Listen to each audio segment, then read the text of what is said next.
Water is powerful, but it's also gentle. It allows us to guide it in the right direction when we need to. Israel Coronado here, and I know this sounds a little crazy, but I'm always thinking about this drainage issue. And one of the things that I do when I see a problem is that I dig in. And I'm committed to getting solutions and results. So this is what I want to show you. Consider this the floodway 101 version here. This is what you guys see on the levees.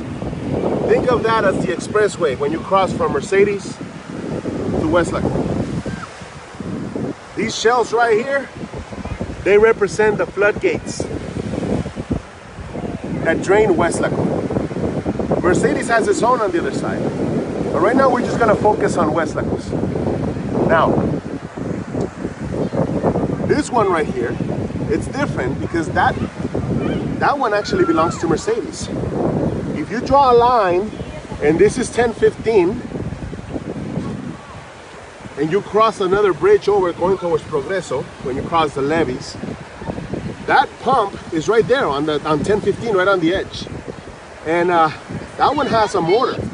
Now that pump right there has engines that pump water into the system. This would be the Arroyo Colorado going north. And I want you to see this because you have 1, 2, and 3 exits in our town, which is Weslaco here, okay? Now, as I spoke with the management and the engineer, one of the problems they told me was that if we are to make Weslaco drain again, no pun intended, then we're also going to be successful at making Mercedes flood. Why? Because there is a slope right on this levee that Weslaco will drain into, but the water will flow in Mercedes direction, and they're going to have to close their gates in order to keep draining water, and that's a problem for them. When I'm presented with a problem, I'm the kind of person that's going to go out and try to find a solution. And this is what I proposed to the management. This is what I proposed to them. I said, well, why don't we build 2 Arroyo Colorados? There's 1 gate, 2 gate, 3 gate, and the Mercedes gate. Building a mound in the middle in order to protect Mercedes just enough so they can keep draining.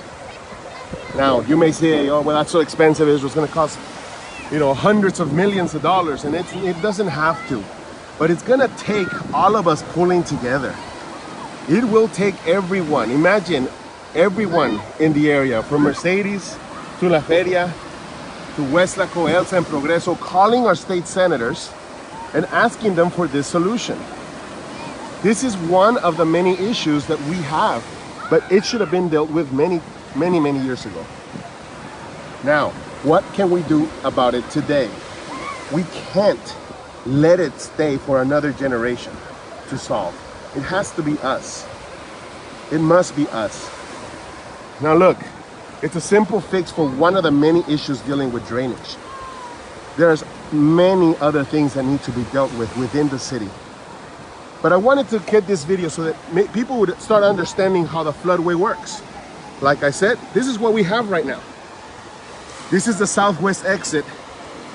And I did a video live here where all this area is plugged. There's brush everywhere. You can't see the ditch that takes you to exit the water flow here on this side.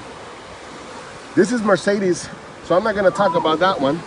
And then those 2, one's the one that drains Las Brisas over here, and the other one that drains districts 4 and 5 out on this side, right north of Med High. So understanding is the first step. But we can't just stop at understanding. We have to go beyond that. So this is Israel Coronado, and let's make Weslaco drain again.